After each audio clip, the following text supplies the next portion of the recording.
오늘 우리가 이제 영적 성장에 있어서 필요한 고통 그 하나가 뭐냐면 우상을 깨뜨리기. 하나님이 우리가 가지고 있는 우상을 깨뜨리시는 고통이 우리에게 있다는 것입니다. 우상의 뜻은 일반적인 뜻은 이런 겁니다. 신처럼 숭배의 대상이 되는 물건이나 사람. 근데 이제 기독교 관점에서는 하나님 이외에 인위적으로 만들어 놓은 신의 형상, 이게 이제 우상이라는 개념 뜻입니다. 일반적인 기독교적인 우상과 우상 숭배는 구약에서 자주 등장하는 하나님 앞에서 치명적인 영적 단어입니다. 그러면 오늘날에도 신앙 안에서 믿는 자 속에 우상과 우상 숭배는 있느냐는 거예요. 그런 분명히 있다라는 것입니다. 다만 구약 시대와 달리 대상과 형태가 달라지고 우상과 우상 숭배는 더 많아졌다라는 것입니다. 그래서 구약에 우리가 알고 있는 그 우상과 우상 숭배시 그것이 구약 시대 때 그 상황적으로 그렇게 우상 숭배하는 건 아니더라도 오늘날 구약 때보다 훨씬 더 많은 우상, 또 그 다음에 그 우상의 형태가 오늘날 굉장히 많다라는 것입니다. 그럼 오늘 믿는 자에게 있어서 우상의 영적 의미, 영적 개념, 영적 정의는 도대체 무엇일까요? 우리가 보통 우상 숭배 이런 단어를 많이 씁니다.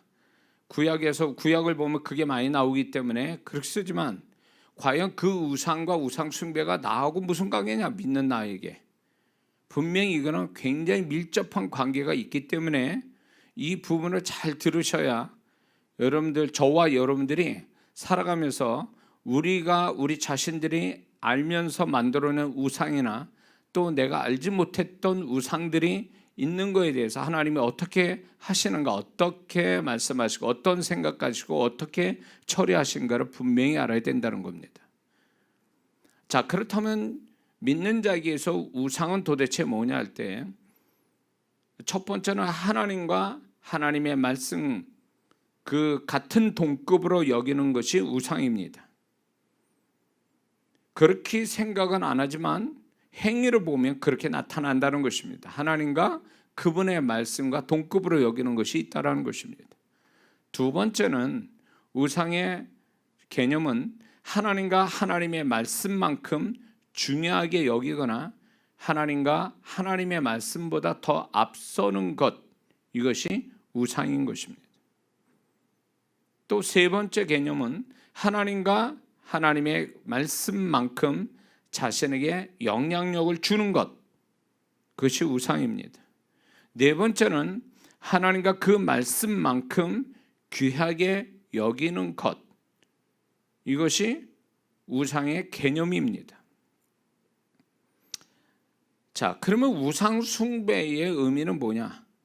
라고 할 때 신앙적 의미에서는 이런 겁니다. 우상이 되는 대상에게 찬양과 기도와 봉사를 드리는 행위. 이게 신앙적 의미로서 우상 숭배입니다. 구약의 그 우상 숭배라는 것은 결국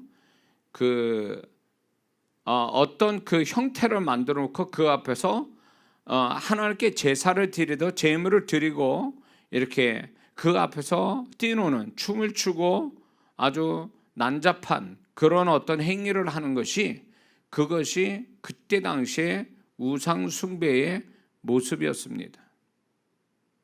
그것이 신에게 바쳐지는 최선이라고 본 거죠. 근데 그게 하나님 볼 땐 가증스럽고 죄악된 거고 그게 더럽게 그지없다라는 거죠. 자, 그런데 우상 숭배의 현대적 의미, 오늘 우리 살아가는 우리한테 우상 숭배의 의미는 뭐냐 할 때 여러 가지를 제가 이제 가만히 묵상하면서 제가 깨달은 게 이제 우상 숭배에 오늘 사는 우리에게 어떤 우상 숭배가 어떤 의미냐 할 때 자신에게 도움을 줄 것이라고 확신하고 절대적으로 믿고 의지하는 태도, 이게 우상 숭배라는 것입니다. 그리고 두 번째는 자신 스스로 우상에게 복종하는 태도, 이게 우상 숭배죠. 세 번째는 자신을 행복하게 만들어 준다고 믿고 바라는 행위. 이게 우상 숭배라는 겁니다. 네 번째는 삶의 기준점과 삶의 질과 방향을 만들어 준다고 믿는 태도. 다섯 번째는 시간과 물질을 우상에게 많이 사용하고 힘을 쓰는 것. 이게 우상 숭배의 형태라는 것입니다. 이게 구약의 우상 숭배하고 좀 개념이 다르죠. 근데 이런 형태로서 우상을 섬긴다, 우상 숭배하고 있다, 이런 거죠. 한 예로 보면 이제 요즘 아이들, 10대 아이들의 그 연예인들을 굉장히 좋아 죽죠. 자기가 좋아하는 연예인, 가수나 어떤 그 연예인들을 보면 좋아 죽어요. 그래서 연예인 따라하고 없는 돈 다 털어가지고 연예인 때 뭐 조공 바친다는 얘기죠. 거기에다가 연예인 연예인을 따라다니면서 공연하는데 따라다니고 공부 안 하고, 소위 말하면 그 10대 아이들한테는 이 연예인들이, 아이돌이 이제 우상이 된 거죠. 그게 일종의 하나의 우상 숭배와 같다는 겁니다. 구약적 의미에서 보면. 자, 구약의 우상과 지금 세대의 우상의 차이가 있다면, 구약의 우상은 보이는 형상을 가지고 있고 지금의 우상은 보이지 않은 것과 보이는 것과 보이지 않는 두 가지 우상으로 여러 가지 형태를 가지고 있다는 것입니다. 차이가 있다면. 그리고 우상을 대하는 태도가 구약에서는 두려움으로 되어 있지만 지금은 우상을 두려워하는 것이 아니라 이렇게 표현합니다. 나 그거 좋아해. 나 그거 나한텐 중요해. 나한테 필요해. 그게 나에게 1순위야. 좋아서, 나는 그게 좋아서 끊을 수가 없어. 그게 없으면 힘들어. 그게 없으면 소망이 없어. 그게 없으면 의미가 없어. 그것은 내 기쁨이야. 이렇게 표현이 된다는 것입니다. 이렇게 표현된다는 것이 결국 그 사람한테는 그게 우상이라는 얘기예요. 그리고 거기에다가 뭔가 시간과 물질과 힘을 쓴다면 그게 우상 숭배가 된다는 것입니다. 구약 때는 우상 숭배에 자신의 소중한 그 기록에 보면 그 역사학자도 그렇지만 그 자신에게 어린 자녀까지 제단에 바쳤습니다. 짐승을 각을 뜨듯이 어린 자녀도 그렇게 우상에게 바치는 행위를 갖게 됐죠. 그런데 지금 또 그렇게 흉측한 사람의 생명을 바치는 건 아니더라도 자신의 우상에 대해서 소중한 걸 다 바친다라는 것입니다. 그게 구약의 우상 숭배와 지금의 우상 숭배의 공통점이라는 것입니다. 가장 소중한 것을 바친다라는 의미에서 그것이 우상 숭배가 구약이나 지금 세대의 우상과 다를 바가 없다는 것입니다. 왜 그렇다면 우상 숭배가 믿는 자한테 위험한가 할 때 우리가 오늘 본문에 읽었던 10계명의 제1계명과 2계명이 이것이 우상을 섬기게 되면, 우상을 갖거나 우상을 숭배하게 되면 그게 제1계명, 2계명을 어기는 것이 되기 때문에 그렇습니다. 10계명, 제1, 2계명, 10계명 10가지 중에 1계명, 2계명이 우상하고 관련되어 있다는 것은 그만큼 하나님이 우상에 가는 건 심각하다는 것을, 또 그게 얼마나 중요한 문제인가를 하나님 앞에서 그걸 알려주시는 거죠. 그리고 우상은 하나님을 굉장히 불쾌하게 만드신다는 것을 이렇게 1계명, 2계명에서 얘기하고 있는 거죠. 이게 우상을 하나님의 동급으로, 하나님과 같은 동급으로, 신과 같은 존재로 여기는 태도 때문에 이게 하나님을 불쾌하게 만든다는 것입니다. 그리고 왜 이 우상 숭배가 믿는 자가 위험하냐면 우상을 섬기는 것은 하나님과 동급으로 여기는 태도이기 때문에 그것은 하나님을 동시에 하나님을 낮추는 것이 되고 하나님을 무시하는 것이 된다는 것을 의미하는 것입니다. 그래서 하나님은 세상 사람에게 낮아짐을 당하시는 것도 용서치 못하시는데 그의 택하신 믿는 자에게서 우상으로 인하여 낮아짐과 무시 당하심은 결코 묵하지 않으신다는 겁니다. 또한 왜 믿는 자에게 우상이 위험한가 하면 5절에서 보면 우상을 가지고 섬기는 것은 하나님을 질투나게 하는 것이며 그것은 곧 하나님이 그 우상을 하나님이 미워하게 만드는, 소위 말해서 우상을 섬긴 자를 하나님이 미워할 수밖에 없는 것으로 만드는 것이기 때문에 그 죄를 하나님이 3, 4대까지 묻겠다고 하시는 겁니다. 그러니까 우상을 섬기는 것은 하나님을 무시하는 것뿐만 아니라 하나님의 질투나게 하고 하나님의 미움의 대상이 되게 만들어서 그 죄가 그거를 우상을 죄라고 얘기하시면서 그 죄를 3, 4대까지 묻겠다고 하시는 이게 엄청나게 하나님 앞에는 치명적인 문제라는 걸 하나님이 이렇게 나타내 주고 계시는 거죠. 그리고 우상이 왜 위험하냐면 믿는 자에게 우상을 섬기는 것은 하나님과 원수가 된다는 걸 의미하고 또한 그것은 하나님 반대편에 선다는 걸 또 의미하는 것입니다. 그리고 하나님에게 적이 된다는 걸 의미하는 것입니다.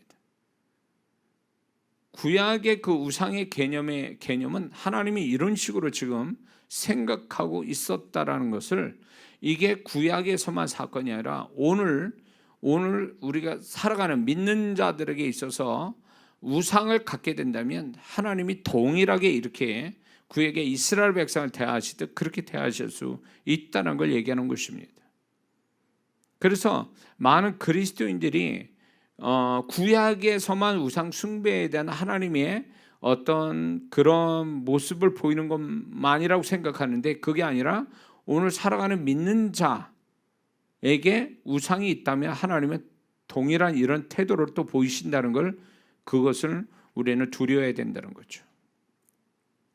그리고 우상을 왜 우리가 믿는 자에게 위험하냐? 우상 섬기는 것은 사단이 들어오게 하는 통로 역할을 하는 것이고 악한 영에 잡히게 하는 도구가 되기 때문에 우상을 섬기는 것은 위험하다. 그 우리가 흔히 지금 우상 숭배라 그러면 우리는 뭐부터 떠오릅니까? 제사 드리는 거, 그렇죠? 명절 때 제사 지내는 것을 우리는 우상 숭배라고 이렇게 얘기하죠. 왜 위험한가 할 때 고린도전서 10장 20절에 보면 대저 이방인의 제사하는 것은 귀신에게 하는 것이요 하나님께 제사하는 것이 아니니 나는 너희가 귀신과 교제하는 자가 되기를 원하는. 귀신에게 제사 드린 이 제사를 드린 것은 결국 귀신과 교제하는 것이다. 다시 말해서 귀신과 접속이 되는 것이며 그 귀신의 영향을 받게 만든다는 것입니다. 그래서 심지어는 이런 걸 실험을 해서 한 사람이 있어요. 그게 뭐냐면 제사 음식을 놓고 제사 음식을 받쳐진 그 제사 음식을 그 무게를 달아요. 달아서 그 무게를 단 다음에 제사가 끝난 다음에 무게를 달아보니까 적더라는 거예요. 그래서 이제 그걸 보면서 귀신이 와서 먹고 갔다. 근데 이게 이상한 거죠. 제사 음식이 전과 제사 드리기 전후가 무게가 달라졌다는 거. 아무도 손을 안 대는데 그게 미스테리죠. 그게 이제 저는 이 말씀에 근거한다면 귀신이 역사하고 있다라 보는 거죠. 그래서 명절 때 우리나라는 전체가 다 나라 전체가 안 믿는 집은 다 제사를 드리는 게 돼 있으니까 아주 귀신들이 신나서 돌아다니겠죠. 그러니까 굉장한 흑암의 역사가 있는 거죠. 그러니까 이것이 우상을 섬기는 거잖아요. 죽은 자를 섬기는 거, 곧 그 죽은 자가 복을 준다라는 개념이죠. 안 하면 화를 입고 해야만이 복을 받는다라고 하는 이것 자체가 우상 숭배인데, 우상 숭배가 곧 제사로 나타나는 거죠. 조상을 잘 섬겨야 된다라는 개념으로. 결국 그러니까 우리나라가 이게 성경에 아주 명확하게 이렇게 위배된 아주 분명한 우상 숭배가 바로 제사 드리는 거죠. 근데 안타깝게도 이제 제사를 드릴 수밖에 없는 믿는 자 가정을 보면 안타까운 거죠. 그래서 뭐 그걸 가지고 이제 한 번에 거절을 해라, 뭐 천천히 조금씩 그거를 이제 거부해라, 뭐 이런 식으로 가르치기도 하고 그랬는데, 초창기 우리나라에 복음이 들어와서 이렇게 천주교에서 복음을 받아들이고 또 개신교에서 복음을 이제 듣고 이제 여기 우리나라 왔을 때 제일 많이 부딪힌 문제가 제사 지내는 거. 그 제사 지내는 걸로 순교당한 자들 한둘이 아니잖아요. 그것 때문에 이제 순교당한 자들이 많죠. 그 우상 숭배가 아주 이렇게 명확한 영적인 의미를 포함해서 성경에 완벽하게 위배된 이 제사 문제, 이 문제가 이제 이게 귀신이 틈타는 어떤 계기가 되고, 이 우상 숭배가 결국 구약에 말한 하나님의 말씀한 우상 숭배에 대한 하나님의 태도를 가질 수밖에 없는 명확한 문제가 바로 이 제사 문제죠.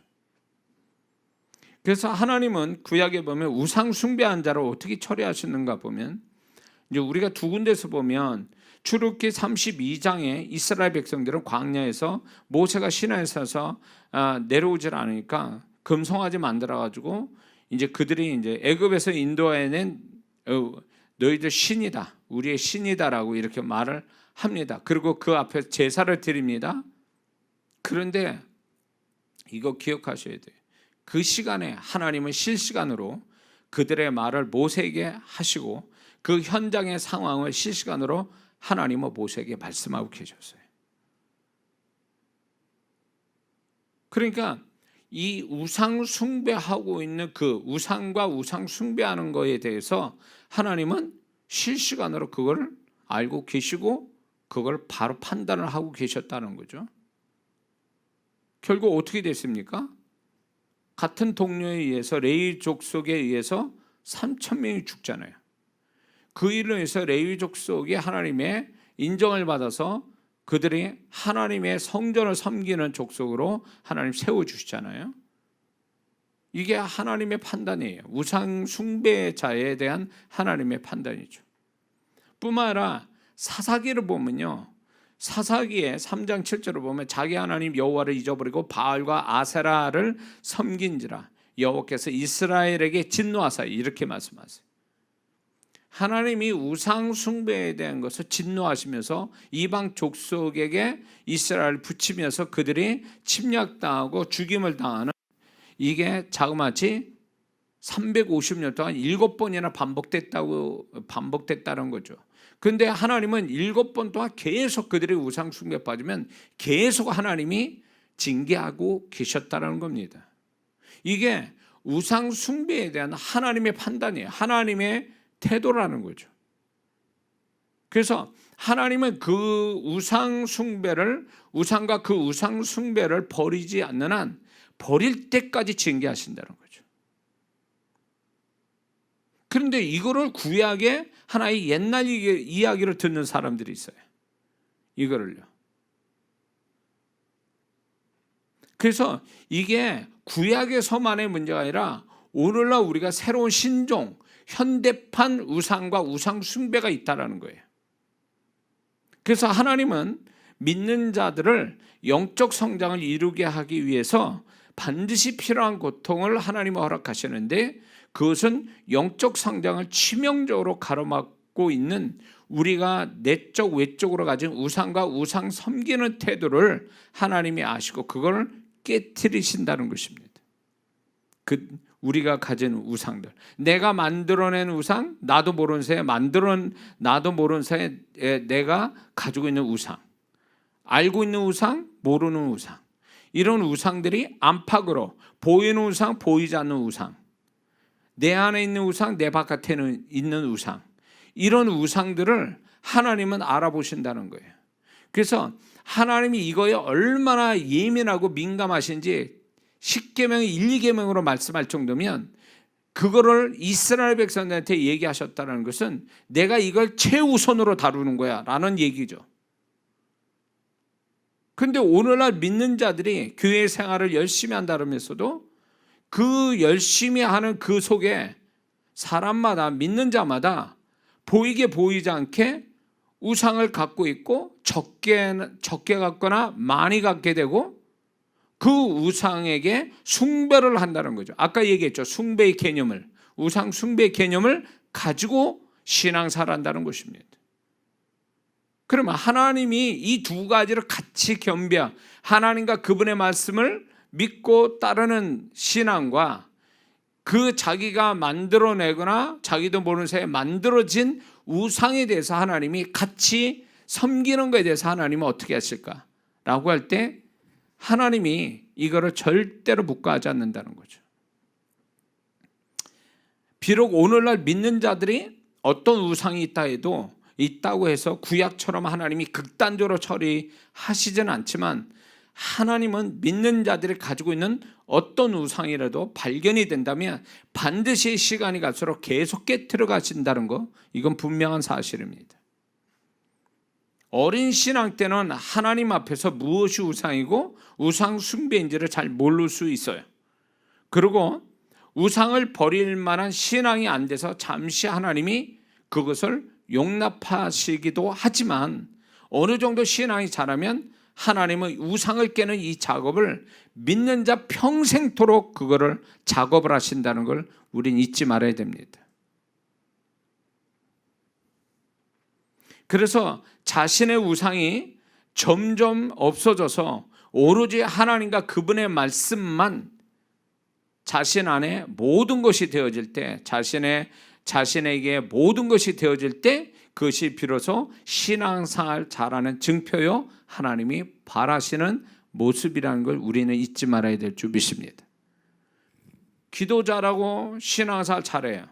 그러나 그 사람, 믿는 자 그 신앙생활 잘한다는 사람 속에서도 그 우상이 존재할 수 있다는 겁니다.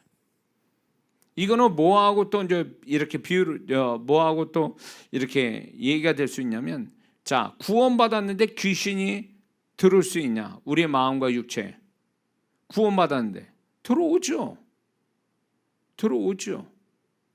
구원받았다고 귀신의 역사를 평생토록 경험 안 합니까? 경험할 수 있어요. 그것처럼 신앙생활 잘한다고 해서 그 사람이 우상이 없이 신앙생활 잘하는 사람 있겠습니까?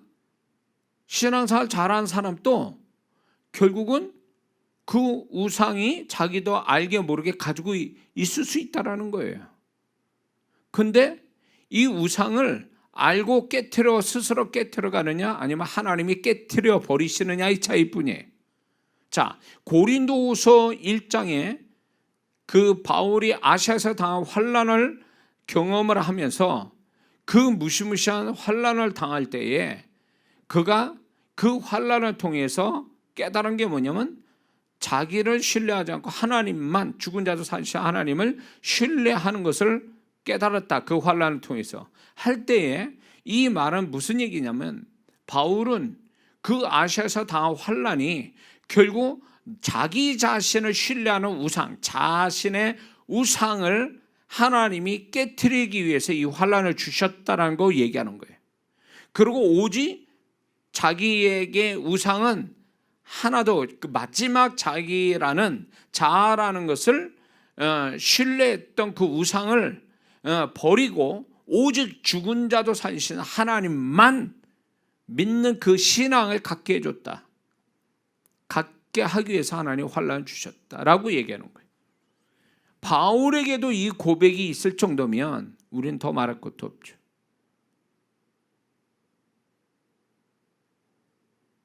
근데 저 역시도 이렇게 가만히 보면 내가 이게 우상이었던가? 라는 것을 목사님 저도 모를 때가 있었다는 거죠. 그런데 이 우상이었다라는 것을 하나님이 허락하신 고난을 통과하면서 이게 나의 우상이었구나 라는 것을 깨달아서 그것을 버리고자 하고 그것을 갖지 않기 위해서 몸부림치는 시간이 있었다라는 겁니다. 그러니 목사인 나한테도 이 정도 제가 이게 나의 우상이었어? 하나님이 이걸 나의 우상이라고, 내가 가진 우상이라고 생각하셨나? 할 정도로 나도 분별이 안 될 정도면 성도들은 더 말할 것도 없어요. 그러면 우상의 종류가 뭐냐? 종류가 있는데 구약에서는 자연, 동물, 자연에 대한 우상은 태양신이 구약 시대 때 태양신을 많이 섬겼으니까 그 태양신의 우상 숭배가 됐죠. 자연, 동물, 물건, 사람. 이 사람은 그때 당시 왕의 신상을 섬기는, 절하는 이런 것들이 구약에서 많이 나타나게 되죠. 그래서 한 예로 하나님이 모세를 통해서 애굽에 내린 10가지 재앙이라는 것도 결국 보면 애굽에 가지고 있는, 애굽 사람들이 가지고 있는 우상이었던 거죠. 그 우상을 하나님이, 그들의 우상이 결코 자기들을 돕는 게 아니고 그게 자기들을 죽이는 것이었다라는 것을 하나님은 역설적으로 그거를 또 깨트리면서 그들에게 그것을 알게 한 거죠. 자, 그런데 지금은 보통 우상 숭배라고 하면 제사 드리는 영적 행위를 말합니다. 그러나 직접적인 영적 의미가 없는, 그러나 사람들에게 엄청난 영향을 주는, 믿는 자에게 엄청나게 영향을 주는 것들이 있는데 그 중에 제일 큰 게 뭐냐면 돈이죠. 지금은 돈이면 사람 목숨도 얼마든지 쉽게 죽이고 살릴 수도 있죠. 그러니까 이 돈이라는 게 결국 현대의 하나의 제일 큰 우상이 되는 거죠. 그래서 이 돈 때문에 사람이 짐승화되기도 하고, 돈 때문에 사람 목숨이 쉽게 잃어버리게 되는, 그러니까 이게 돈이라는 것이 결국 지금 세대에서는 이 돈이 우상이 돼서 부모도 없고 자식도 없는 거예요. 형제도 없고. 이게 우상인 거죠. 이 정도로 큰 우상이 어디 있었냐 말이에요. 어느 시대보다도 지금이 이 돈이 우상이 큰 우상이죠. 두 번째는 사람이라는 우상이죠. 사람이 우상이에요. 그 다음에 일이 우상이에요. 어떤 일을 하는 거. 그 다음에 온갖 중독을 일으키는 것들. 이 중독이라는 건 끊을 수 없는 거, 자기 스스로 끊을 수 없게 만들어 놓은 그 무엇이 우상이라는 거죠.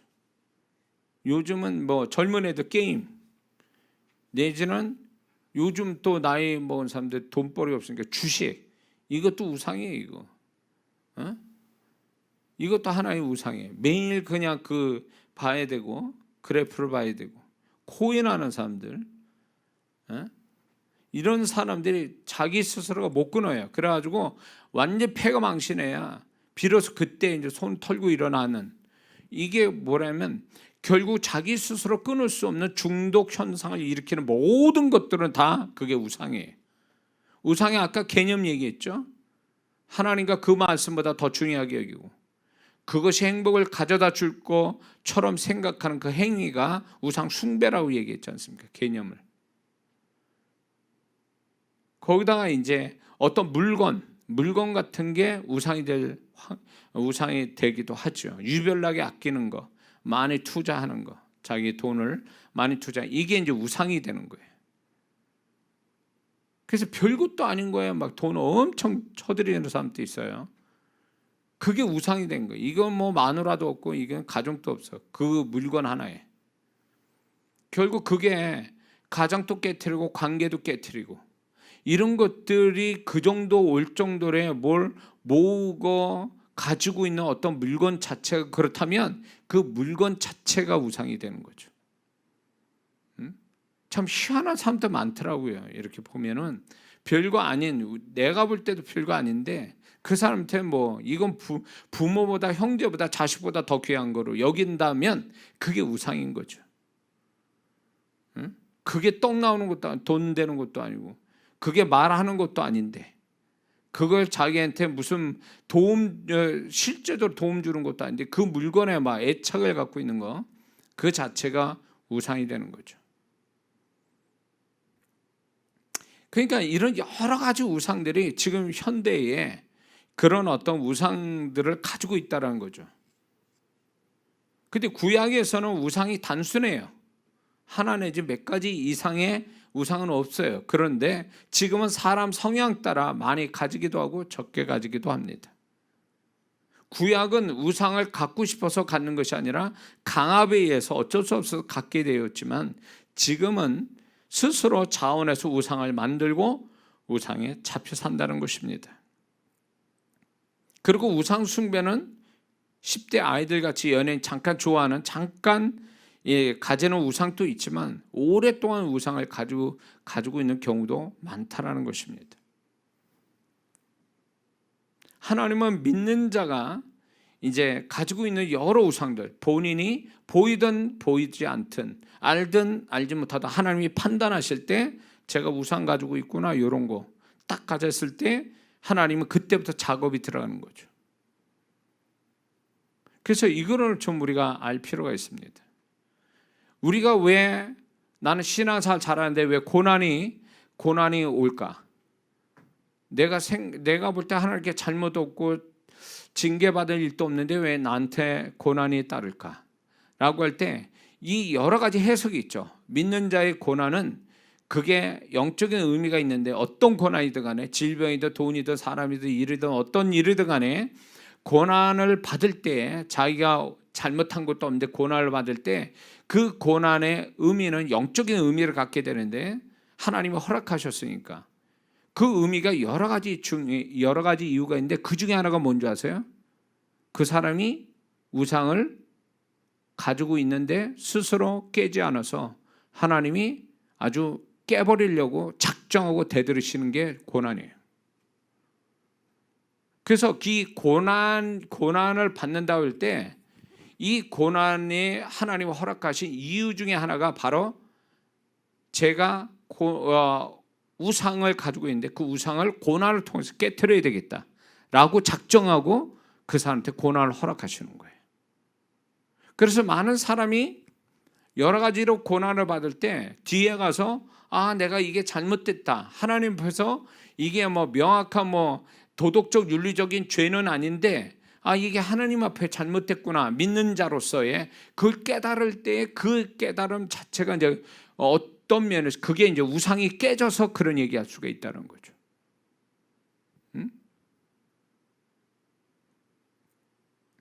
그래서 많은 사람들이 하나님께서 자기가 아끼는 거, 하나님과 그분의 말씀보다 더 아끼고 더 소중히 여기고 더 그거에 목을 매고 그거에 더 시간을 들이고 하나님과 그분의 말씀을 무시할 정도의 그렇게 생각하는 그 무엇이 우상인데 그 우상을 하나님이 두고두고 보다가 얘 안 되겠다, 요 우상을 깨버려야 되겠다라고 할 때 뒤집어 엎는 거죠. 고난을 허락하시는 거죠.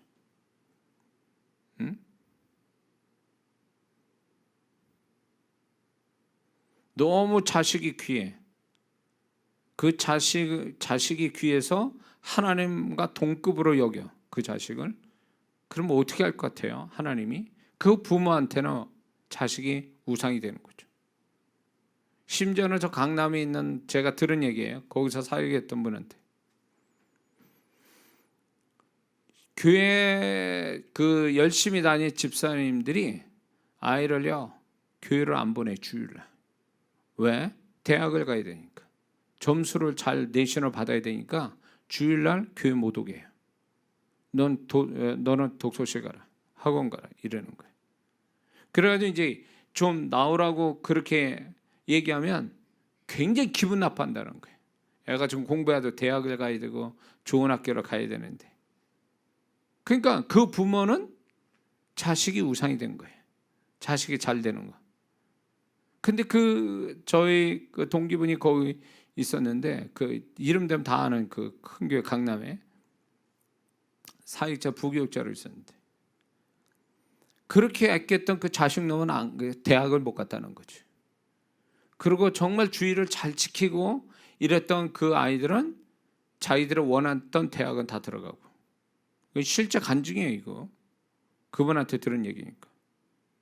그러니까 자식을 우상으로 여기니까 하나님이 그런 식으로 고난을 허락하시는 거죠. 응? 하나님보다 더 걔를 귀하게 여긴 거죠. 그러니까 하나님이 그걸 놔두시냐고요. 그 우상을 깨버리시죠. 우상을 깨려고 하나님이 깨시는 게 목적이니까. 우상을 깨시는 게 믿는 자의 앞에 하나님과 동급이 되거나 하나님보다 앞서거나 하나님 그림자에 쓰게 하는 우상은 절대로 용납하지 않는 거죠. 응? 제 간증을 좀 하자면요, 제가 사람을 좋아했어요. 청년 때부터 사람을 좋아하고 사람과 얘기하고 좋아하는 거예요. 좋아하고. 그래서 정이 많고 사람과 대화 나누는 거 좋아하고 이렇게 해가지고 그 사람과의 있다 보니까 이제 목회를 또 하게 되니까 뭐가 생겼냐면 이제 신앙생활 잘하고, 응? 그리고 신앙생활 잘하고 좀 똑똑하고 교회 봉사도 잘하고 헌금도 잘하고. 근데 이제 처음에 내 마음에서는 그냥 저 성도가 잘하니까 좀 더 내가 잘해줘야지 이런 마음이었는데 하나님 보실 때는 이제 그렇게 안 보시는 거예요. 나를. 네가 나를 의지하면서 목회하는 게 아니라 저 성도를 의지하고 있구나. 제가 간증했잖아요. 그때 당시 재정 반 담당했던 그 인테리어 부부 설교 하도 안 떠올라가지고 오카나 목사님 그거 설교 베껴가지고 설교했는데 그 마침 한 번 그거 한 설교를 알아들어서 그게 시험 들어가지고 교회를 나간 부부가 있었단 말이에요. 그렇게 하나님 떠나가게 하시더라고요. 교회생활 열심히 하고 잘하는 성도들은요, 내가 그 성도들은 물론 하나님 그렇게 기도시켰지만 내 마음에 나도 모르는 사이에 내가 그 성도가 우상이 된 거예요. 내 마음 안에. 우상이라는 게 결국 뭐냐면 하나님 믿듯이 그 사람 믿고 있었던 거죠. 저 사람은 잘할 거야. 하나님을 믿듯이 그 성도를 그렇게 믿어버린 거예요. 하나님은 너 그거 우상이다. 그 성도를 내보내시더라고요. 그래서 하나님께서는 나는 인간적으로 좋은 마음 가지고 그 성도를 대했던 것들이 결국 하나님 보실 때는 너 우상을 가지고 있는 거야. 사람이라는 우상. 나 용서 못한다. 그 성도하고 어느 날 사이가 틀어지고 잘 오랫동안 같이 나랑 있을 성도 같았는데 어느 날 떠나가 버렸어요. 이게 처음에는 몰랐다가 반복이 되니까 이게 뭐지? 라고 생각하며 하나님께 기도했을 때 하나님 깨닫게 하신 게 그거였어요. 네 마음에 두고 있잖아. 그 사람을. 나하고 동일하게 생각하잖아. 이 교회를 내가 너를 붙들고 이끌어가는데 그 성도가 나만큼 동급으로 믿고 있잖아. 좋게 생각하고 그 사람 말을 귀담아 듣고 이런 거에 대해서 주님이 불쾌하게 여기신 거예요. 네가 우상이 됐구나. 그 사람이. 나와 나의 말씀을 절대적 믿고 네가 목회를 해야 될 네가 그거는 약하고 사람을 네가 믿고 있구나. 사람을 섬기는 게 아니라 네가 믿고 있구나. 나만큼. 하나님이 용서하지 못한 거죠. 그래서 제가 그게 성도들 이렇게 좋은 성도들이 떠나가면서 누구 잘못도 아닌데 그 성도들이 떠나갈 때 처음에는 그게 그럴 수도 있다. 그렇게 생각했어요. 근데 나중에 지나고 보니까 그게 내 마음 안에 우상이었다라는 거예요. 그러니까 하나님이 용서치 못한 거예요. 그 우상에 대해서. 이게 오랫동안 거쳐서 훈련시킨 거예요. 오랫동안 거쳐서 알게 된 거예요. 이게 한순간에 알게 된 게 아니라. 그러니까 지금 또 이제 그게 우상이구나. 하나님이 나의 우상을 깨뜨리시구나. 이런 식으로. 그러니까 내가 누군가를 인간적으로 신뢰하고 좋아한다는 자체가 두렵기 시작한 거예요. 왜? 내가 그런 마음 가지면 하나님은 나를 볼 때 내 마음에 담아두기 시작하면 그 사람이 결국 하나님 보실 때 너 우상을 지금 만들고 있구나. 사람이라는 우상.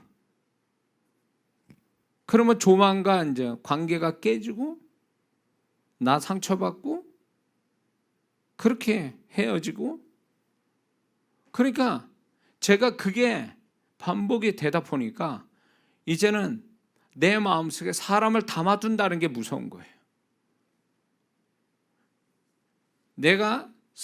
제가 성도를 섬기는 거하고 성도를 마음에 두는 거하고 하나님은 분명히 이거를 달리 보신다는 거죠.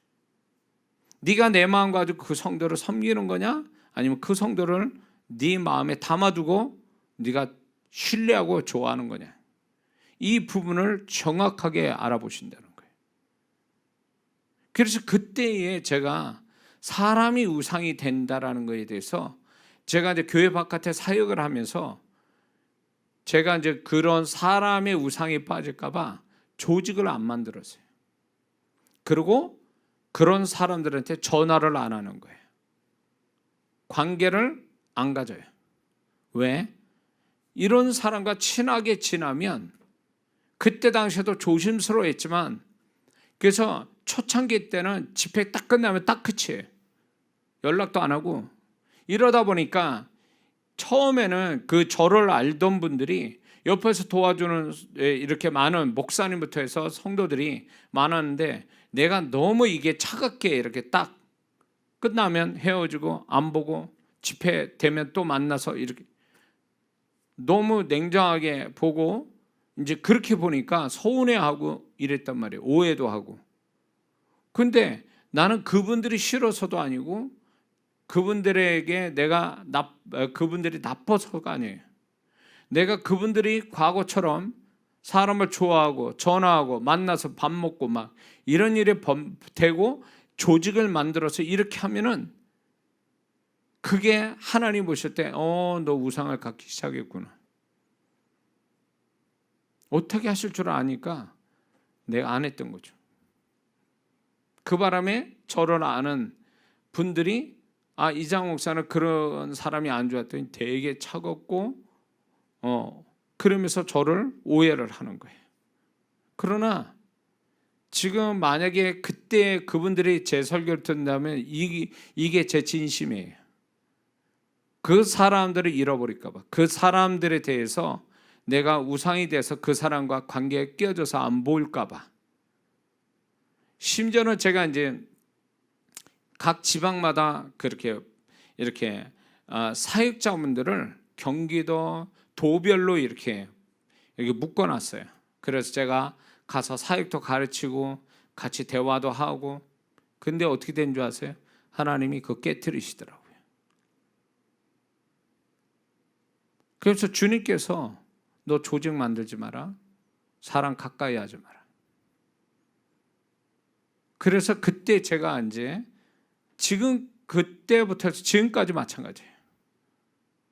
지금이야 이제 우리 주우신 교회 성도들을 훈련시키고 이 교회 성령이 역사하시고 축복이 오게 하기 위해서 제가 관리하고 이렇게 조직을 만들어서 하지만, 내 마음 안에 조직이나 사람의 우상을 두지 않으려고 무던히 저를 살피고죠. 제 마음을. 주님은 아세요. 그게 우상이 된 건지 우상이 아닌지. 그래서 지금 또 제가 이렇게 내 마음속에 사람을 두거나 뭐 이렇게 돼서 우상이 될까 저 자신도 두려운 거예요. 두려운 거죠. 이런 부분이 있습니다. 그래서 사람마다 자기도 모르게 알면서 우상을 만드는 것도 있지만, 아는 우상도 있지만 모르는, 자기도 모르는 사이에 만들어진 우상도 있어요. 그런데 분명한 것은 하나님 보실 때 제가 신앙이 좀 됐는데 제가 우상을 좀 가지고 있다 싶으면 분명히 그거를 깨트리는 작업을 시작하신다는 거예요. 그래서 어떻게 하시냐면, 그것이, 그 우상이 자신한테 도움이 안 되고 또 자신에게 독이 되고, 그리고 그것으로부터 배신 당할 수도 있다는 것을 가르치시는 거예요. 그래서 이게 우상이 얼마나 위험한가를 하나님은 자꾸 알게 하시는 거죠. 그러다가 그래도 우상을 안 버린다면 하나님은 고난을 허락하시는 거죠. 생각지 않은 고난. 그래서 그 우상을 없애버리시기도 해요. 떠나가게도 하고 없애버리기도 해요. 그 정도로 하나님이, 신앙이 어느 정도 자란 사람이 계속 그 우상을 붙들고 동급으로, 하나님과 그분의 말씀과 동급이 안 되더라도 어떤 그 영향을 받는, 하나님과 그분의 말씀의 영향이 아닌 다른 쪽으로 영향을 받는 그거에 대해서 하나님은 용납을 못 하시는 거죠. 질투하신 하나님이시라.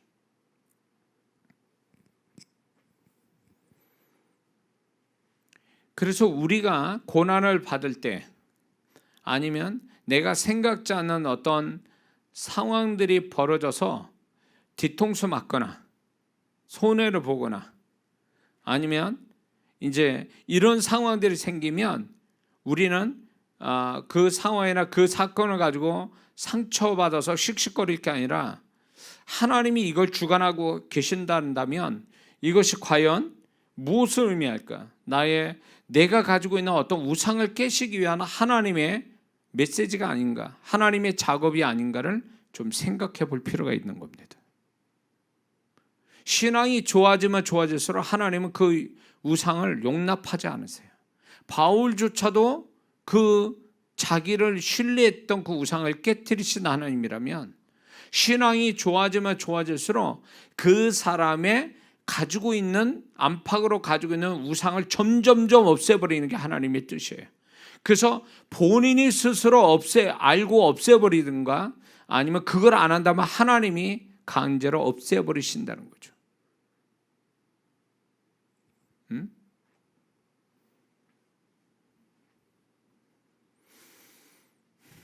자, 믿는 자들이 여러 우상을 만드는 내면의 원인이 있어요. 몇 가지 원인이 내면에 우상을 만들게 되는 아주 근본적인 원인 같은 게 내면에 있는데, 그게 첫 번째가 뭐냐면 골로새서 3장 5절을 보면 탐심은 우상 숭배라.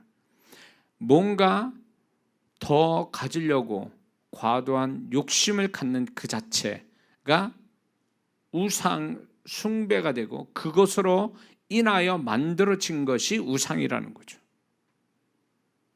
그래서 그런 어떤 마음에서 나온, 그 뭔가 더 가지려고 하는 과도한 욕심에서 나온 그 무엇이 우상이고, 그걸 얻기 위해서 그걸 귀히 여기고 그걸 얻으려고 수고하고 애쓰는 그 자체가 우상 숭배다라고 얘기하시는 거예요.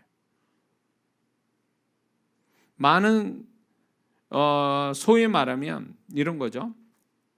예수 믿는 사람이 하나님 이것도 해주세요, 저것도 주세요, 이것도 해결해 주세요, 이렇게 기도를 할 때에, 기도한다는 그 자체에서는 문제가 없는데, 이 기도 내용에 있어서 이 사람이 과도한 욕심을 가지고 하나님께 기도하면 응답도 하시지 않지만, 이게 설령 하나님이 그 사람에게 응답을 해 주셨는데 그 응답을 하신 것이 그 사람에게 있어서 그게 우상이 돼버리면 결국 그 사람의 응답받는 축복이 화가 되고 독이 된다는 거죠. 하나님은 그거를 용서치 않는다는 거죠. 그래서 우리가 이게 탐심이 우상을 만들어내는 그런 어떤 위험스러운 마음이기 때문에, 이거를 없애버리기 위해서 우리는 이 빌립보서 4장 11절에 바울이 얘기한 자족하기를 배우는, 이 자족이 내 마음속에 탐심으로 만들어내는 우상을 스톱시키는, 만들지 못하게 하는 좋은 태도라는 것을, 내적인 태도라는 것을 바울을 통해 얘기하고 계십니다. 자족, 스스로 만족해할 줄 아는, 하나님 이 정도면 됐습니다. 지금 또 나는 넘치고 부족함이 없습니다. 이렇게 말하는 사람이 적어도 자기 탐심으로 인하여 우상은 만들지는 않는다라는 겁니다. 대부분 기도 많이 하는 사람들이 뭐가 있냐면 간혹 가다가 욕심이 많은 사람 많아요. 그래서 기도를 많이 하는 거예요. 그런데 그 욕심에서 기도를 하는데 한쪽은 응답이 안 되고 한쪽은 응답이 돼도 이 사람은 기도의 응답을 통해서 그거 온 것이 하나님께 영광이 돼서 쓰여지는 게 아니라 그것으로 인해서 그 자체가 우상이 돼버려서 교회도 안 나오고 헌금도 안 하고 하나님께 가까이 하지 않는다면 그 사람은 그 응답받은 그 자체가 우상이 돼버린 거죠. 그러면 하나님은 그냥 안 놔두시죠. 네가 그렇게 원해서 줬더니 넌 그게 우상이 됐냐? 그것 때문에 네가 교회 안 나와? 그것 때문에 봉사 안 해? 그것 때문에 헌금 안 해? 그것 때문에 나에게 멀어져? 그러면 네 그것이 나 이상의 네가 나 이상으로 생각하는 것이기에 난 그걸 우상으로 여겨서 깨기 시작할 거다. 이렇게 나오는 거죠. 그러니까 응답받고 징계받는 거예요. 아이러니컬하죠. 응답받았는데 징계를 받는 거죠. 자기가 원해서 달라고 그랬더니 하나님이 주셨으면 더 하나님께 가까이 해야 나는 우상, 이 응답이 우상이 아니고 하나님과 그분의 말씀이 나의 모든 것이 됩니다 라는 의미에서 하나님께 더 가까이 하고 하나님을 더 기쁘게 하고 하나님께 더 열심을 내는 게 이 사람이 그 구한 것이 응답, 그러니까 우상이 안 되게 하는 비결인데 그게 아니라 반대로 나눈 거죠. 기도해서 응답 줬더니 그게 하나님 존재가 되어버린 거죠. 하나님만큼의 중요하게 된 거예요. 그러면 하나님이 우상에 대해서 우상을 가진 자를 질투하고 미워하시는 하나님이 그냥 놔두겠냐는 거죠. 그래서 응답받고 나서 잘못한 사람은 얼마나 많습니까? 하나님께 또 징계받는 사람도 얼마나 많고. 예? 그게 다 이제 자기가 시작은 탐심에서 시작이 된 거죠. 기도가 정말 자족하는 사람은 기도 내용이 그렇게 많지도 않을 거예요. 그런데 이 탐심이 많은 사람은 기도 제목도 많아요. 그리고 이 탐심 자체가 기도 제목이 많다는 얘기는 이 탐심 자체가 우상을 많이 만들어낸 시발점이 된다는 걸 얘기하는 거죠. 그러니까 그렇게 많은 걸로 하나님께 구한다면 그 다음에 어떻게 할 건데 그걸 응답받으면 이제 이런 게 있습니다. 많은 사람들이 기도를 하면 기도를 해서 응답받는데 그 다음은 어떻게 하려고 응답받은 다음에 이게 이제 중요한 문제인데 이거를 대답을 못한 사람이 많아요. 응답만을 위해서 기도는 하는데 응답 다음에 어떻게 할 건데 이거에 대한 하나님께 명확한 태도를 응답받기 전에 얘기할 수 있는 사람이라면 그게 우상은 안 되겠죠. 그런데 응답만 달라는 거예요. 그 다음은 없어요. 그 다음은 받은 다음에 생각해 볼게요. 딱 받은 다음에 그게 우상이 돼가지고 하나님을 멀리 떠나고 하나님 말씀을 우습게 여기고 불순종하고 그러면 그건 우상이죠. 그러면 하나님이 걷어내시겠죠. 제가 이런 사람을 좀 자주 목격하는 경우가 있어요. 몸이 아파서 기도해줘서 나았더니 예배도 안 드려. 뭐 하자는 거예요? 하나님이 그렇게 아프다고 그래 다 죽어가는 거 기도해줘서 살려놨더니 예배를 안 드려. 감사도 안 해. 뭐 하자는 거야 도대체? 그러니까 그 사람은 몸뚱이가 우상이 된 거예요. 그때부터. 이 몸이 건강했으면 하나님께 더 열심히 해야 되는 거 아니야? 아플 때보다도? 근데 왜 몸이 나았는데 주님의 손길로 치유받았는데 왜 더 열심을 안 내요? 왜 기도 안 하고 예배 안 드려요? 왜 하나님께 봉사 안 해요? 그건 뭐냐면 몸뚱이가 우상이 되는 거예요. 그 사람은요. 그러면 하나님은 어떻게 하실 것 같아요? 그 우상을 어떻게 할 거냐고. 건강이라는 우상을 어떻게 하실 것 같아요? 깨면 어떻게 될 건데 어떻게 되는 거예요? 응?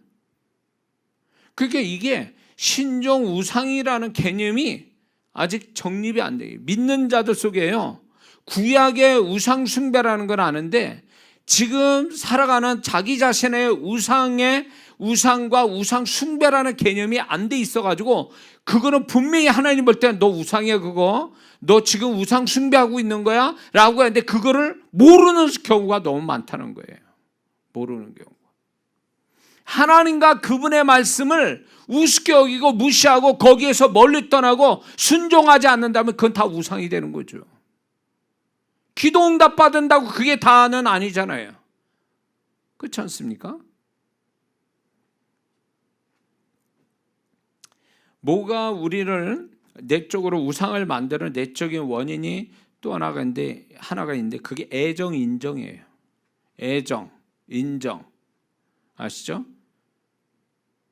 그러니까 어떤 사람의 정, 어떤 사랑하는 어떤 사람에 대한 애정과 인정, 인간적인 어떤 정, 사랑하는 사랑하는 마음의 정, 이런 것들의 감정들이 사랑하는 감정, 인간적인 감정 이런 것들이 또 하나의 우상을 만드는 거죠. 제가 아까 얘기한 그 사람을 의지하는 거. 사람을 좋아해서 사람이 나한테 잘하면 그 사람을 마음에 담아두고 그 사람을 좀 더 생각해 주는 그래서 하나님의 말씀에서 하나님의 뜻에서 자꾸 벗어나게 하는 이런 것들이 바로 우상이 되는 거죠. 그래서 많은 사람들이 여기에 걸려 있어요. 애정 인정. 여기에 이제 걸려버리니까 이런 것 때문에 주일 안 지켜, 예배 안 드려, 기도 안 해, 헌금 안 해, 봉사 안 해. 그럼 그건 우상이 된 거죠. 애정 인정. 그러면 어떻게 할 것 같아요? 하나님이 애정 인정이 그걸로 우상이 되면 어떻게 하냐? 그 사람 배신당하게 허락하시는 거죠. 그래야 그때 가서 이게 우상이었구나. 이게 믿을 대상이 아니었구나. 상처받고 마음에 상처받고 이런 것들이 결국 우리는 흔히 상처받았다라고 하는 것들이 어떤 면에서 보면 내가 그 부분에 어떤 우상을 갖고 있기 때문에 하나님은 그 우상 너 도움 주는 게 아니야. 너한테 손해주고 네 뒤통수 치는 거야 라는 거를 허락하시는 거죠.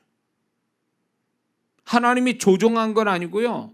인간의 어떤 타락한 그것이 발동이 돼서 그 사람에게 원래 못 봤던 거죠. 원래 있었던 건데 그걸 그 당시에 몰랐던 것 뿐이에요.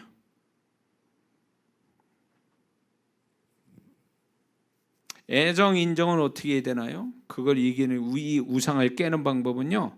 갈라디아서 5장 24절 그리스도 예수의 사람은 육체와 함께 그 정과 욕심을 십자가에 못 박아느니라. 십자가에 못 박히는 거예요. 못 박는 거죠. 그거대로 살지 않겠다 그 얘기예요. 애정 인정으로. 그리고 반대로 성령 따라 말씀 따라 주님의 뜻 따라 사는 거. 거기에 따라 결정하는 거. 이게 이제 우상을 깬 자의 애정 인정을 깬 자의 모습이죠. 참 희한한 건요. 제 곁에 제가 가장 많이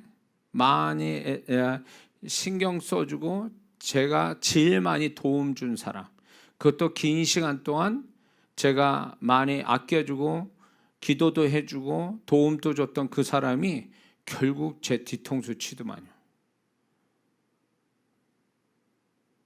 하나님은 그거죠. 어느새 나도 모르게 그 사람이 나의 우상이 됐던 거예요.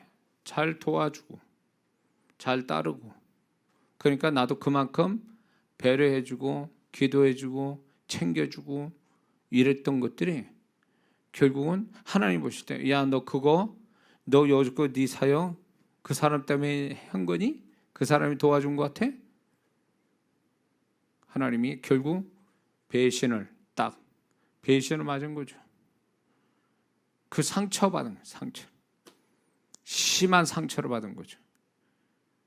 그래서 나는 상처받은 것만 생각했지 내가 그 사람이 나도 모르는 사이에 내 마음 안에 우상이 됐다라는 걸 생각을 못했던 거예요. 하나님은 근데 날카롭게 보고 계셨던 거죠. 응? 그리고 가만히 생각해보니까 회개가 되는 게 뭐냐면 하나님, 이 모든 게 하나님으로 시작해서 하나님이 진행시켜서 하나님이 영광 받으셨는데 하나님 이게 잠시 잠깐 제가 눈이 휙 돌아가지고 보이는 사람이 더 중요하고 그 사람이 정말 좋고 도움 주는 것 같아서 내가 하나님에게 그만큼 해드려야 되는 걸 사람한테 했던 거에 대해서 하나님 제가 회개합니다. 그 사람이 나의 우상이었습니다.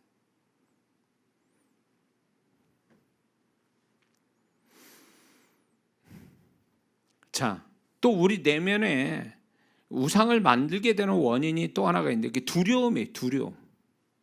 두려움. 이게 없으면 어떻게 되나? 이게 없으면 안 되는데? 또 그것이 안 되면 어떡하지? 꼭 있어야 되는데? 뭐 이런 마음들이 들어가는 거죠. 그래서 두려움이 생기는 거예요. 그 두려움이 뭘 만드냐면 우상을 만들어요. 그 두려움이. 그리고 거기에 집착을 하는 거죠. 이 두려움 속에서 집착하는 거, 두려움 속에서 그 두려움에 집착해서 거기에다가 뭔가 자기의 것을 자꾸 뭔가 과도하게 이렇게 쏟아내는 거, 이게 우상이 되는 거죠.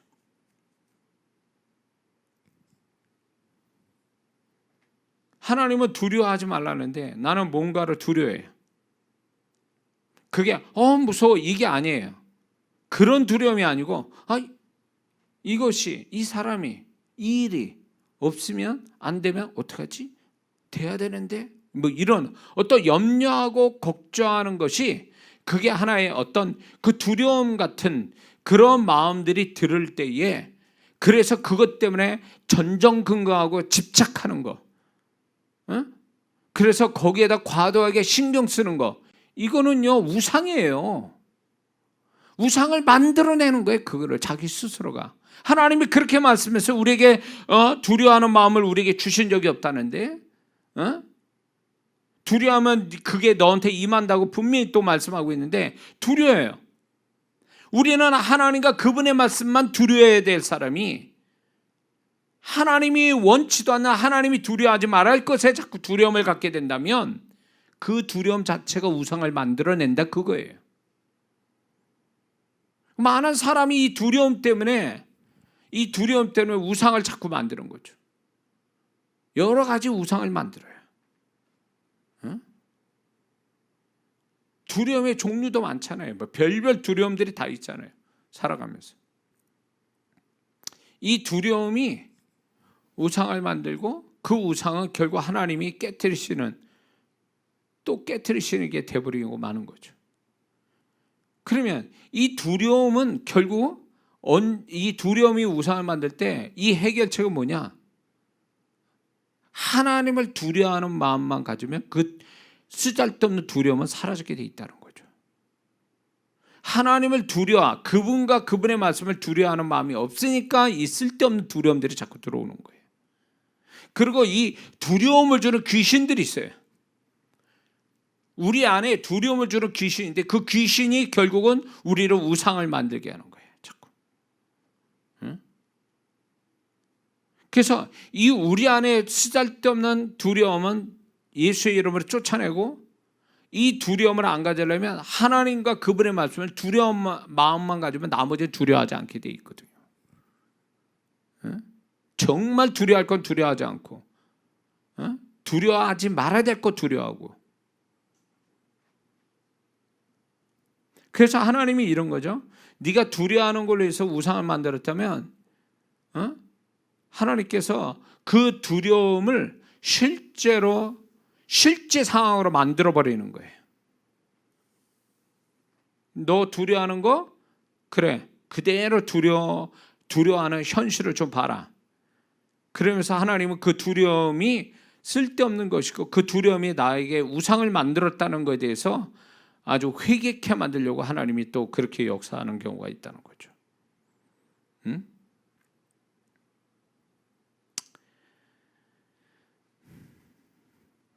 그런데 믿는 자에게 있어서 외부에 보여지는 우상보다 더 큰 우상이 믿는 자 내면에 자리 잡고 있다는 거 아십니까?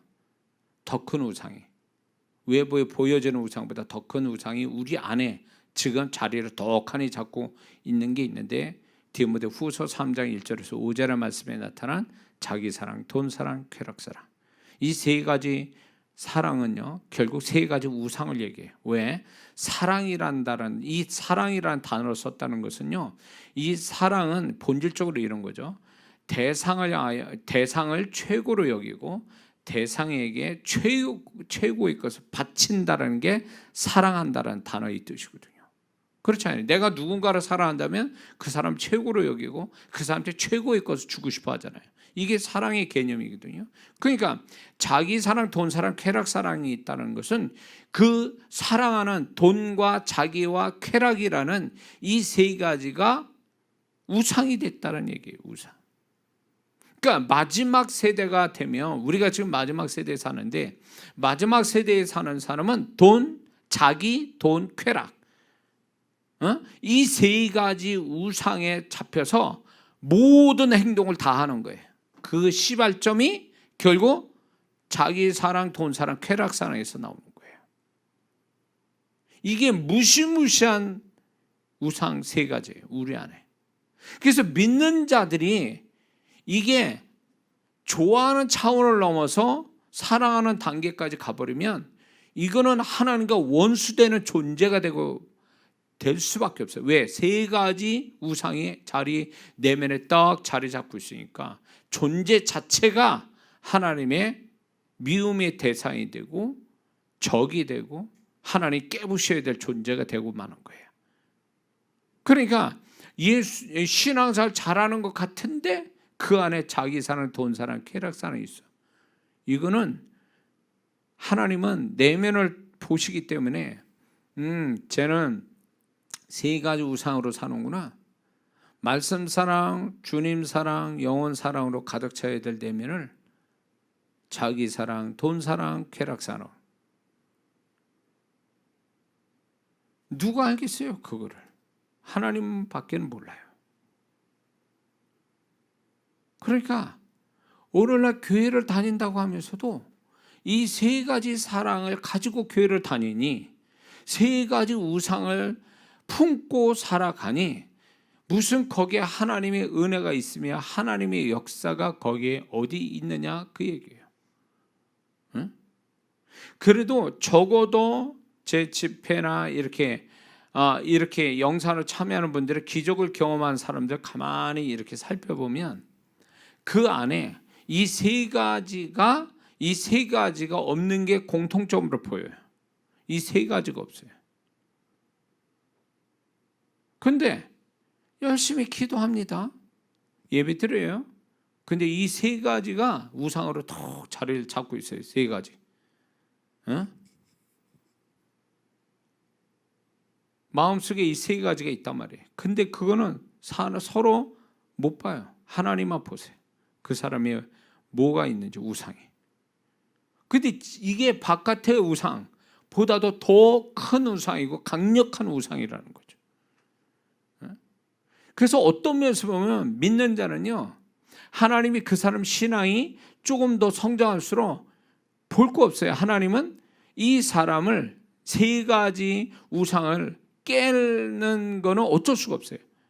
깨트리기 위해서 시시때때로 이 우상을 계속 깨는 작업을 하는 거예요. 그래서 이 세 가지 사랑이 사라지고 대신 그 자리에 주님 사랑, 영혼 사랑, 말씀 사랑, 이게 딱 자리 잡아가지고 이 세 가지가 우리를 존귀하게 만들 때까지, 우리 자신을 존귀하게 만들 때까지 하나님의 작업을 계속 해나가시는 거죠. 결국은요, 마음속에 이 세 가지 우상을 깨지 않으면 이 사람은 언젠가는 그 우상으로 돌아갑니다. 그렇죠? 가룟 유다가 돈의 우상을 갖고 있으니까 예수님 팔아먹잖아요. 팔잖아요, 예수님을. 자기의 스승을 팔 정도의 아주 이 정신 나간 짓을 하는 것은 결국 그 마음속에 돈 사랑이 있었기 때문에 그런 거예요. 베드로가 예수님을 앞에 두고 부인하는 건 자기 사랑이 있는 거예요. 자기 사랑. 왜? 자기 생명을 사랑하니까, 자기 안전을 더 사랑하고, 그러니까 주님 앞에서도 주님을 저주하다시피 부인하게 되는 거죠.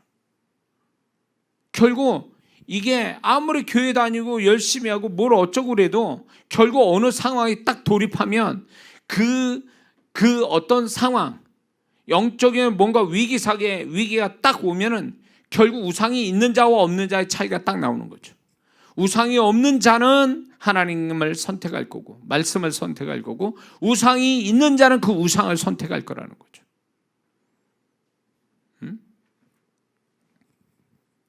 그래서 어떻게 보면요, 이 세 가지 우상이 깨질 때까지, 죽을 때까지 하나님은 이거를 다루실지도 모르는 거죠. 저의 경우로 보면 제가 굉장히 자존심이 강해요.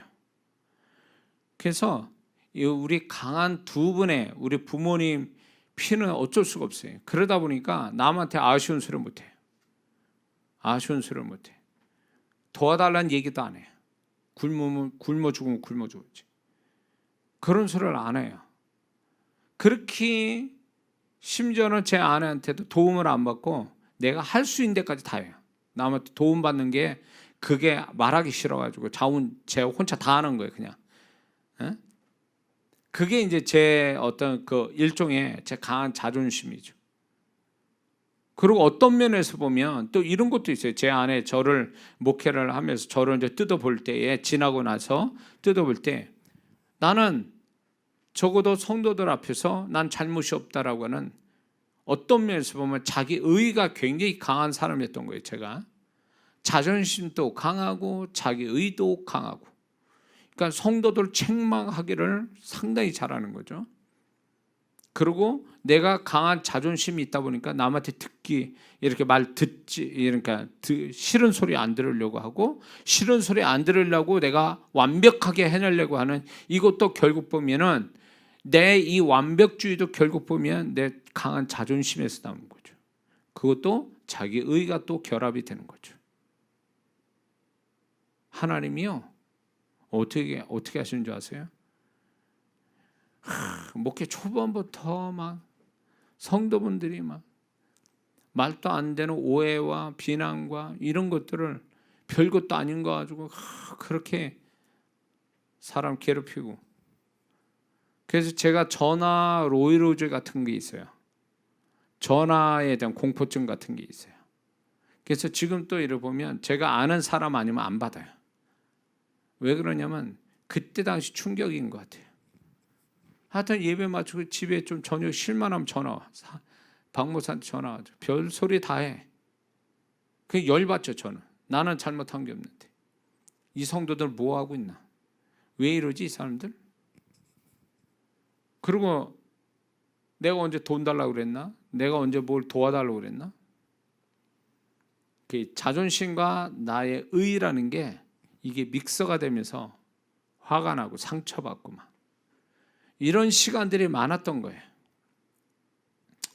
이렇게 많이 이런 시간들을 갖게 되니까 막 괴로운 거죠. 저 자신이. 다 때려치고 싶고 다 엎어버리고 싶고 막. 목회고 뭐고 막 초반에 30대 이게 뭐 하는 거예요, 이게 도대체. 나는 사명 가지고 나는 진짜 겁 없이 하나님 불렀다고 순종하고 내가 개척하고 섬기고 있는데 내 수고는 알아주지도 않고, 이게 의죠. 저게 저의 의죠. 알아주지도 않고, 그렇다고 내가 칭찬받자고 하는 것도 아닌데 왜 이렇게 말도 안 되는 자꾸 말을 하지? 그러니까 그때 심정이에요. 20 몇 년 전 심정이 딱 강대에서 다 교회 나가세요. 우리 여기 교회에서 나가세요. 다. 꼴배기 싫으니까 다 나가세요. 나 혼자 목회할 테니까. 이런 마음이었어요. 사실 그 마음이 있었어요. 너무너무 30대니까 나는 나의 나름대로 나는 이렇게 아무것도 없어도 하나님 한 분으로 난 모든 걸 할 수 있다라는 생각을 가지고 목회한 사람인데 왜 이런 일이 벌어지지? 왜 나는 이렇게 됐지? 거기다 이제 제가 조금 뭐 잘못하면 또 이제 박 목사가 또 하나님의 음성을 대언하는 것처럼 사람이 막 힘들죠. 근데 지나고 보니까 하나님께서 내 자신이 우상이었던 거예요. 자기 사랑. 그러니까 남한테 싫은 소리 안 들으려고 하고 내가 모든 걸 다 해내려고 그러고 내가 이만큼 잘하고 있다는 거 이런 저런 것들이 막 이게 내가 이제 그런 마음들이 지나고 보니까 그게 자기 사랑이었던 거예요. 그래서 하나님은 자기 사랑을 깨트리기 위해서 나를 사랑하는 사람을 깨트리기 위해서 성도분들을 쓰신 거예요. 근데 나는 몰랐던 거예요. 성도분들을 향해서 막 화가 이만큼 나는 거예요. 그런 것들이 결국 보면은 하나님이 내 안에 아까 얘기한 사람에 대한 우상을 깨트리기 위해서 하나님이 작업을 하신 것처럼 내 안에 더 강력한 나를 사랑하는 이 마음을 하나님이 소멸시켜 버리려고 그런 성도분들의 그런 이야기를 듣게 된 거죠.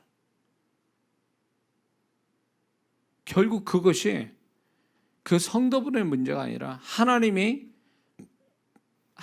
손길이었던 거예요.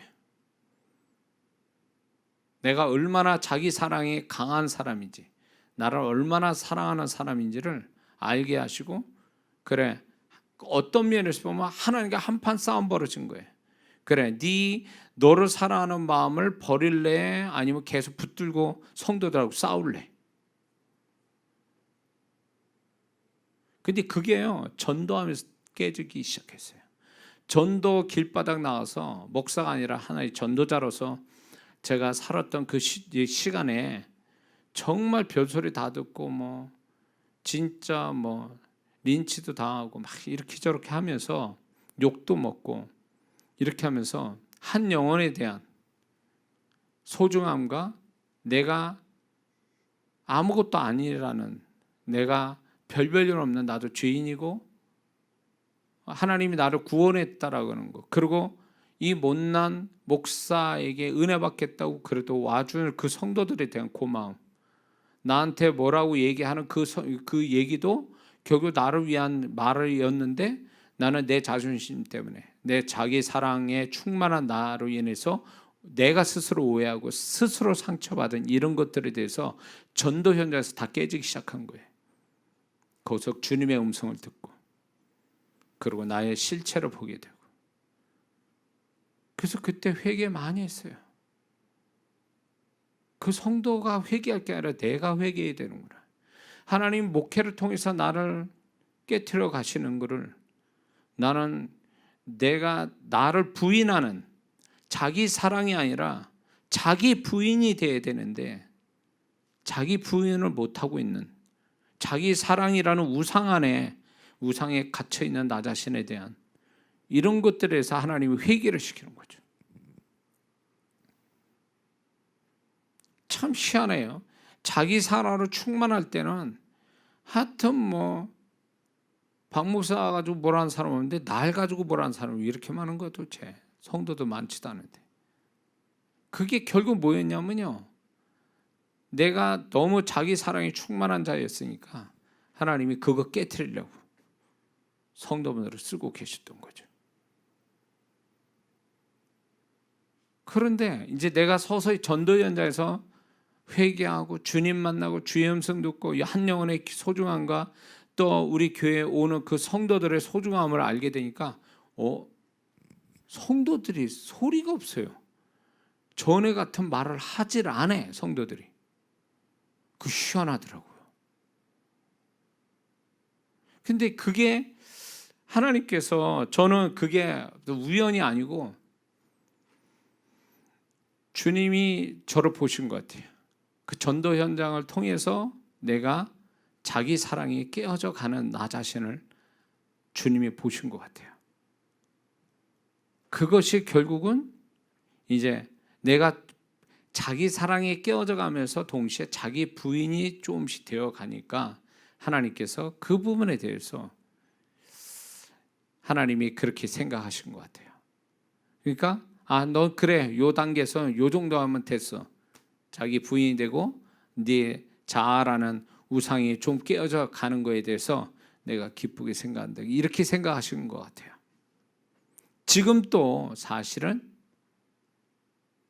그렇죠. 제가 온전한 사람이 아니고 어떻게 보면 하나님이 계속 다루어 가시는 거죠. 내 안의 우상이 하나님과 적대 관계를 갖게 하는, 하나님이 미워하실 수밖에 없는 그런 우상이 내 안에 하나도 남김없이 다 사라질 때까지 하나님은 또 저를 목회를 통해서 또 다루시겠죠.